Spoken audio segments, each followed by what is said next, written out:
Wait, scene change. Curtains close as the fog encircles the stage. Eerie sounds pervade the space. Then curtains up on Scrooge and Future contemplating a dreadful and empty-looking street. How do we have so many shadows here? And why are they moving? I added some incentives, so the techies and the mages are competing over who can make the better living shadows. Whichever team's creations goes crazy and eats the other team loses. So they're both working overtime. Anyway, enter Bankers 1 and 2. Those aren't bankers, those are my roommates. Indeed. I wonder what they'd have to say about you if you were to continue on your path. There's no way. I'm serious, man. She was so grossed out, too, you could tell. He cried after they were done. Not just cried, wept. The ugliest crying tears she ever saw. You think he's gonna play it off, or... Oh, he's gonna walk around like he's the hottest shit. I'm gonna needle him about it. Oh shit, that's gonna be hilarious. I would never. I mean, I don't know who would cry afterwards. That sounds silly. Can you see your friends mocking someone who did, and also mocking them behind the person's back? Of course, it's funny that way. Usually. Well, there's little chance of that happening, I suppose. Of course. Wait. When you say that, is it because you think I won't be mocked, or you saying I won't be getting any? The mist whirls, the shadows dance, the bankers exit, and the stage crew does their thing as the cast tries to lob things at Scrooge. Hey, if you miss and it lands on stage, you have to cross the living shadow line and clean it up. Very good. And now we land upon a strange and ill-kept residence. Scrooge and the ghost of the future look upon a pawnbroker who examines several innocuous items. That looks like my Uncle Tristan. And he has been busy. So they are here at least. Come in, you reprobates. Share tales of all the spoils you've gained. Enter maid, undertaker, and launder, all of them carrying ill-gotten loot. Loot? They only have envelopes and badges. Wait, badges? Badges of office. I recognize those badges. Well, sir, all I had to do was tell him how impressive it was that he could deadlift 200 pounds, and he gave me a directorship for the National Health Service. His family has kept that post for loyal retainers for 500 years, and he pulled all sorts of strings to give it to me just because I was nice to him. What an idiot. You know what? That's just someone being generous. I would never give favors like that to people. I mean, no one would give favors like that to people. I introduced him to my sister. They didn't even do anything together. She just smiled and laughed at his stupid jokes. Now we're both stakeholders in a soul processing plant that ships out to villains across 18 dimensions. I can't believe how much he's lost just to have my sister show up and touch his arm. Soon we won't even have to acknowledge him or his stupid family in public anymore. That's nothing. I was able to guide him into signing this while he was asleep. Look at it. This is an adoption and ascension letter. That's right. I've graduated to becoming a higher demon and heir to the rest of his junk, including his retainers. So the rest of you had best start saving up, 'cause there are a few clauses in your contracts which I intend to enforce. And you did all that while he was lying alone and cold in bed? Oh, yes, and I'll keep going. He doesn't have much left, now that he's bungled the rest of the family business. But of course, that's why you're here, isn't it? To bargain for what he's lost? I cannot believe my uncle would be forced to bargain with scum because of someone's poor decisions. Someone probably has thoughts aside from profit, right? When it comes to me, I mean Scrooge. I mean, at least one person would be truly happy about his rise to the top, right? Let us witness some stronger feelings concerning the future. Mists swirl, shadows wave, the rogues exit the stage, and when the shadows and mists at last part, we happen upon the gathering hall of many strange and dishevelled people. He's right. Who are these people? At last, my brothers and sisters, the time has come. The new overlord of our demonic masters is a weak fool who has divided his empire among charlatans and flatterers. Now is the time to strike, for we, the Florbian underdwellers, have at last claimed what none of us have even dreamt of for 1,000 years, a hot tub. Spotlight on an exquisite hot tub, complete with accessories of... That's the unholy jacuzzi of... Ah! It's one of our family's greatest possessions. We've used it to boil and then bathe in the blood of homeless three-eyed kittens for 5 millennia. No longer will we be boiled in tyranny, my brothers and sisters. Now we will steam in freedom. Enough!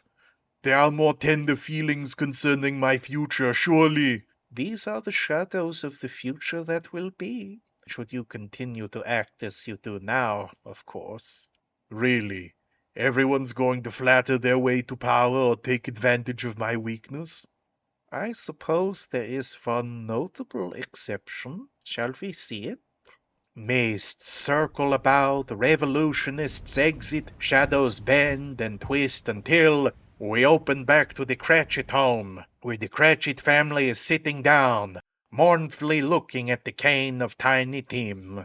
These are just my family members now. I can't believe it. Our precious golden boy is gone, and we're stuck with that other one. Our precious golden boy died of a broken chest cavity where his heart should be. All because he worked so hard for our dreams of enriching the dark side of mortal creatures and feeding upon the despair of the innocent. Okay, I get it. Then you won't mind getting it again. I know what this is going to lead to, and you can stand to see it. Now shut up and listen. And all of this happened because that one idiot son of ours wasted all we gave him and left us the weaker for it. Yeah, the screw-up. I'll always be the screw-up. What else is new? Oh, you think people are going to stop with that? Wait, well, what do you mean? Now that our idiot son has proven himself a complete failure, we're going to spend the rest of our eternal days praising the one person who did us all proud. No. That's right. We're going to talk about our favorite son to every person we meet every day. And we'll never shut up about how much better he was than our screw-up son. No. We'll remind that worthless son of ours how much better his brother was. We'll even haunt him about it if he somehow kills us. And of course, there's one thing we can do to drive the point home even further. I can't take any more of this. We'll build a giant monument to our favorite son out of the most indestructible materials from across the universe, and will inscribe it with all the different reasons he was superior to our remaining idiot son. There's no way. I've had the draft sculpture prepared. Bring in the stone. Holy hells! Spotlight shines on a massive obelisk of alien material. Engraved in glowing letters is the message dedicated to Albrecht, the one true heir to evil and forever greater than his worthless siblings. Thousands of other names in various print dot the obelisk like hieroglyphs, voicing the consent of all those who love Albrecht instead of little Leo here. No! Damned eldritch gods, no! I am afraid so, Herr Leo. I understand now. Just please tell me how I might wash away the writing on this stone. I think it's more of a polymer. Actually, Xavier, what is this? 'Tis a substance shaped by our chronomancers and interstitial engineering department. I don't believe there are words in English or any human language to explain its composition. Oh, I see. We really should start teaching our students Arekokoho again. It's such an elegant language. Indeed, anyone who can't speak Arekokoho is missing out on life. Please. Of course, back to you. this construct, though visible, is but a shadow of what might be, its existence contingent upon the choices you make this very night, and all the others after it. Its writing, as you call it, can only be washed away by your own choices. I understand now. If I want to really be a Dark Lord, I can't just bully everyone. I need to share the spoils I have from my evil deeds with people who actually share my vision, not just hand it out to yes men. I need to treat my peers with respect so that the joy we all feel from our work is multiplied by each of us instead of just added on to my triumphs. In other words, this Christmas, I need to remember the holiday spirit and befriend all who wish to rule over creation with me instead of bullying them, because if I don't, I'll just be a lonely fool with nothing to celebrate except my foolishness. I'll remember this lesson and this Christmas every day in my heart, I swear. So what are you going to do? I'll stop improvising all the time. I'll stop sabotaging everyone who doesn't like me. And I'll share the spotlight with my supporting... No. I'll share the spotlight with my co-stars, so we can all learn to manipulate the innocent together. That's what I wanted to hear, Leo.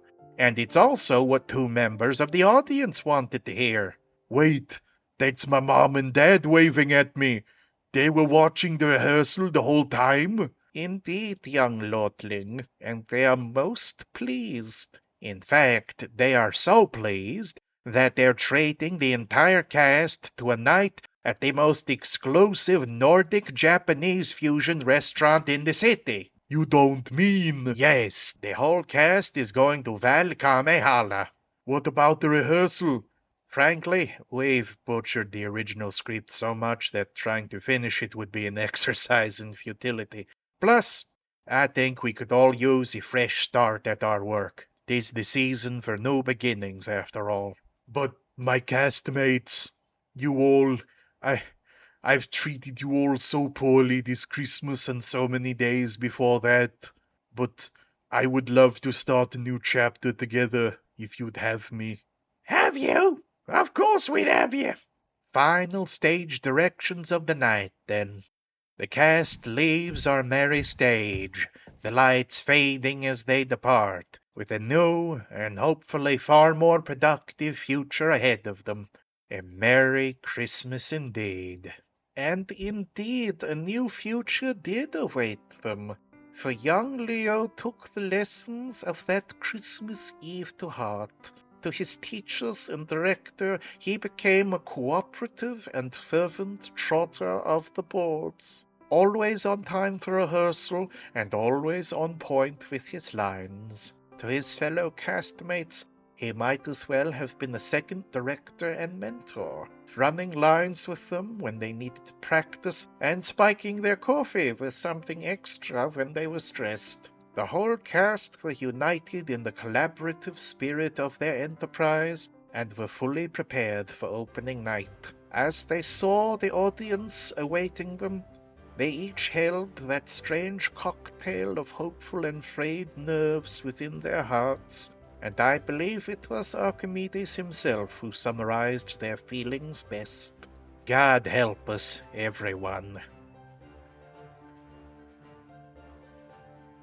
Thank you for listening to this very special episode of Retrospective Rants. I hope you enjoyed it.